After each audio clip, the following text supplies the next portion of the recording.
कहते हैं ना कि जो भी होता है अच्छे के लिए होता है। हमें उस समय समझ में नहीं आता कि इसमें हमारा अच्छा क्या है, लेकिन जो भी होता है वो बहुत अच्छे के लिए होता है। लेकिन उसका रिजल्ट जब सामने आता है हमें तब चीज़ समझ में आती है।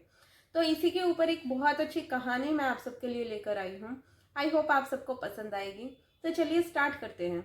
मैं अलीशा आप सबका स्वागत करती हूँ स्पीक यूनिवर्सल पर। आई होप आप सब स्वस्थ होंगे। तो चलिए स्टार्ट करते हैं अपनी ये कहानी। इस कहानी में एक बार एक गांव में बाढ़ आ जाती है और उसमें एक परिवार में एक बुजुर्ग आदमी, उसकी पत्नी और उनका एक लड़का रहता है। तो उनका सारा कुछ इस बाढ़ में बह जाता है, सब कुछ खत्म हो जाता है। तो जितना भी घर में था सब कुछ खत्म हो जाता है। तो वो बहुत परेशान हो रहे होते हैं कि सब कुछ खत्म हो गया, अब कैसे चलेगा, जिंदगी कैसे चलेगी। तो उनका लड़का जो 21 साल का होता है वो कहता है कि आप टेंशन मत लो पिताजी, जो भी होता है अच्छे के लिए होता है।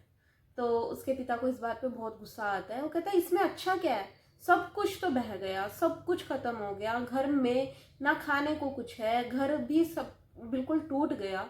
तो इसमें अच्छा क्या है, हमारे पास तो कुछ बचा ही नहीं। तो उनकी बहस होने लग जाती है। तो वो क्या करते हैं, अपने लड़के को एक थप्पड़ मारता है और इस बात पे उसका लड़का गुस्से में आकर वो घर छोड़कर चला जाता है। तो उस टाइम में वो गुस्से में होते हैं, तो वो उसे रोकते भी नहीं है। तो वो जब वहां से चला जाता है तो वो आराम से बैठ के सोचते हैं इस बात पे, पर उनको तब भी ये बात समझ में नहीं आती कि इसमें अच्छा क्या है।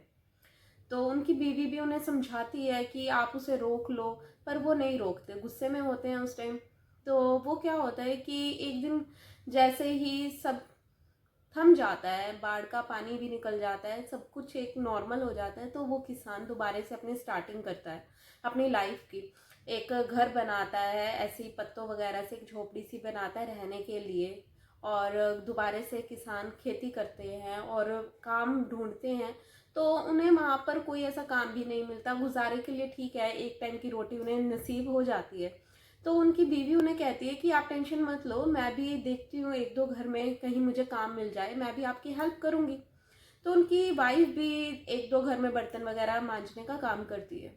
तो बट उनका गुजारा सिर्फ इतना होता है कि चलो एक दो टाइम की रोटी नसीब हो जाती है। वो बहुत परेशान रहते हैं। तो उन्हें समझ में नहीं आता कि मतलब क्या, कहाँ से स्टार्टिंग करें। तो एक दिन क्या होता है, वो एक पेड़ के नीचे बैठा होता है किसान, और वहां से एक महात्मा गुजर रहे होते हैं। तो महात्मा गुजर रहे होते हैं, तो महात्मा उससे पूछते हैं कि तुम इतने परेशान क्यों, क्या हो गया। तो वो सारी बात बताते हैं कि ऐसे से बाढ़ आई और हमारा सब कुछ खत्म हो गया। तो महात्मा कहते हैं कि कोई बात नहीं, जो होता है अच्छे के लिए होता है। तो उसे फिर गुस्सा आ जाता है कि इसमें अच्छे वाली क्या बात है। तो वो बताता है महात्मा को कि मेरा लड़का भी यही बोल रहा था और मेरी उससे बहस हो गई और वो भी घर छोड़ के चला गया। वो फिर महात्मा बोलते हैं कि जो होता है अच्छे के लिए होता है, तभी तो कह रहा हूँ। तो उसे फिर भी नहीं समझ आता, वो गुस्से में होता है, तो महात्मा से भी लड़ पड़ता है और महात्मा वहां से चले जाते हैं। और लास्ट में एक बात बोल के जाते हैं कि इसका तुम्हें बाद में पता चलेगा कि ये बात मैंने क्यों बोली।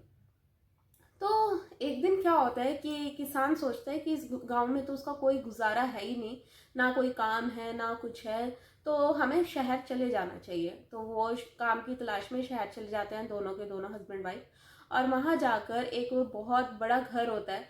तो रास्ते में उन्हें नजर आता है, तो वो सोचते हैं कि इस घर में शायद उन्हें काम मिल जाए। तो वो अंदर जाते हैं। तो अंदर जाके देखते हैं कि उस घर में सिर्फ नौकर होता है और बाकी और कोई नहीं होता। तो वो नौकर से बात करते हैं हेल्प के लिए कि हमें कोई काम दे दो। तो वो नौकर कहता है कि हमारे सेठ जी तो फॉरेन में रहते हैं, यहाँ की बस देख रेख करनी है। तो अगर मैं बात कर लेता हूँ, अगर आपको भाई यहाँ की देख रेख करनी है, सफाई वगैरह का काम है, तो आप देख लो। तो वो बात करता है फॉरेन में वहाँ पे अपने सेठ से। तो वो सेठ कहता है कि ठीक है रख लो, कोई दिक्कत नहीं है। तो वो दोनों हस्बैंड वाइफ वहाँ पे ही रहते हैं, वहीं पे साफ सफाई का काम करते हैं। और अच्छा उन्हें वहाँ पे पैसे वगैरह भी मिलते हैं। तो अब उनका लाइफ बहुत अच्छी चलने लग जाती है। तो अब वो खुश होते हैं। तो एक दिन क्या होता है कि उसी घर का जो मालिक है वो फॉरेन से आता है। और वो फॉरेन से जब आता है ना, तो वो क्या, जैसे ही गेट पे आता है तो वो उन दोनों हस्बैंड वाइफ को देखता है और उन्हें अम्मी अब्बू कह के, पापा मम्मी कहकर बोलता है। तो वो दोनों हैरान हो जाते हैं कि मतलब इतना बड़ा आदमी हमें क्यों मम्मी पापा बोल रहा है। तो वो पूछते हैं कि आप तो वो कहते आपने मुझे पहचाना नहीं, मैं आप ही का बेटा हूँ। मैं जब आपने मुझे घर से निकाल दिया था, जब मैं वहाँ से घर छोड़कर आ गया था, तो मैं शहर आया और यहाँ पर आकर मैंने काम ढूंढा, और काम ढूंढते ढूंढते मैं इतना आगे पहुँच गया कि मेरा काम इतना ज़्यादा चल गया कि आज मैं इतना करोड़पति बन गया। मैं तभी कहता था कि जो हुआ है अच्छे के लिए हुआ है। अगर उस दिन बाढ़ ना आती, मेरी आपसे बहस ना होती, मैं वहाँ से घर छोड़कर ना आता, तो शायद आज जो मेरे पास है ये भी ना होता। तो इसलिए ज़िंदगी में जो भी होता है, जो भी होता है वो अच्छे के लिए ही होता है। हर एक चीज़ हमारे लिए पहले ही डिसाइड होती है, सिर्फ हमें अपना कर्म करना है। तो अपने कर्म करते रहिए। तो ये कहानी हमें यही सिखाती है कि अगर आपकी लाइफ में कोई भी प्रॉब्लम्स आती हैं, तो आप ये मत सोचिए कि वो प्रॉब्लम्स क्यों आई है। हर एक प्रॉब्लम के पीछे कुछ ना कुछ रीज़न होता है, और वो आपकी लाइफ में आती है शायद आपके अच्छे के लिए। तो उसे ऐसे ही सोचकर आगे बढ़ते रहिए।